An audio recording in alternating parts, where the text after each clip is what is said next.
శ్రీరామ్. ఈ పాస్టర్ పేరు Edward Williams.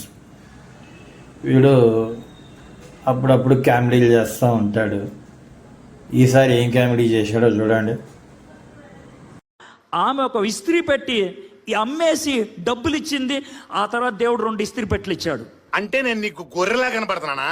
దశమ భాగం అంటే 23.33%. క్లియర్? నాకు తెలియదు అని ఆ మాట మీరు నిద్రలో కూడా అంటానికి వీల్లేదు. విన్నారు కదా, దశమ భాగం అంటే జనరల్గా 10% అంటారు, కానీ వీడికి 23.3333% అంట. మరి ఏ విధంగా డివైడ్ చేశాడో తెలీదు. 23.333 అంటే ఏదో ఒక పదాన్ని డివైడ్స్ 3 పెట్టి డివైడ్ చేసి ఉంటాడు, దాన్ని దీనికి యాడ్ చేసి ఉంటాడు. సరే, ఆ లెక్కలు మనకు అనవసరం. ఈ లెక్క ప్రకారం 23.333. ఓకే, సరే, జోబులు దెబ్బ వాళ్ళకి ఎంత ఇచ్చినా తక్కువేలాగానే. అయితే ఇక్కడ ఏం చెబుతున్నాడు వీడు, ఒక ఆమె ఒక ఇస్త్రీ పెట్టి ఇచ్చిందంట. ఇస్త్రీ పెట్టి ఎవరిస్తారు? జనరల్గా ఇళ్ళల్లో ఇస్త్రీ చేసుకునే వాళ్ళు పాడైపోయిందనో పక్కన పడేశారన్నో తీసుకెళ్ళి పాస్టర్లకు ఇస్తారా? కాదు కదా. అంటే ఆ అమ్మాయి చాకల అమ్మాయి, ఇస్త్రీ బట్టలు ఇస్త్రీ చేసుకొని బతికామా. ఆమె ఏం చేసిందంట, పాస్టర్కి దశంభాగం వేయటానికి ఉన్న ఇస్త్రీ పెట్టి అమ్మి మరి, ఎందుకంటే ఆ దగ్గర డబ్బులు లేవు కాబట్టి అమ్మి మరి ఇడికి దశంభాగం ఇచ్చిందంట.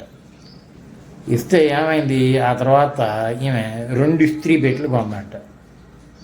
ఎలా కొంటది? ఇప్పుడు ఆమె ఇస్త్రీ చేస్తేనే ఆమెకు ఆదాయం. అలా ఆదాయం వచ్చే ఉన్న ఒక ఇస్త్రీ పెట్టి అమ్మేసి ఆడికి డబ్బులు ఇస్తే, ఏది ఆమె దగ్గర డబ్బులు లేక ఇక సంపాదన చేసేదానికి కూడా వస్తువు లేదు కదా.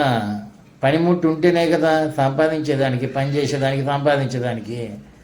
ఉన్న పనిముట్టు కూడా అమ్మేసి ఈ డబ్బులు ఇస్తానంట. ఆ తర్వాత 2 పెట్టెలు కొనంట. ఎట్లా కొంది? ఆమె కూడా ఏమన్నా పాస్టర్ పాపం ఈళ్ళలాగా జోబులు దొబ్బేదానికి, కథలు చెప్పేదానికి ఏదన్నా చెప్తే అతికినట్టు ఉండాలా. కనీసం జనాలు ఓహో నిజంగా అవచ్చేమో అనుకోవాలా. ఈ ఎదవలు అట్టా కాదు, కథలు చెబుతారు. మొన్న ఎవరో ఒక ఆడ చెబుతుందిగా, ఓ ప్రభువా నాకు బంగారం కావాలంటే దొరికిందంట ఏదో సెంటర్లో.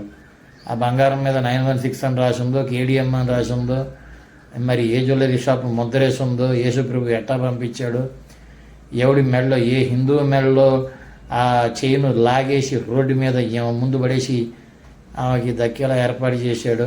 అంటే ఈళ్ళలాగే వాళ్ళ దేవుడు కూడా దొంగ అయి ఉంటాడు. ఇదర్ కమ్మాలు ఉదర్ కమ్మాలు ఎదురు చేస్తున్నట్టు ఉన్నాడు. అది పరిస్థితి.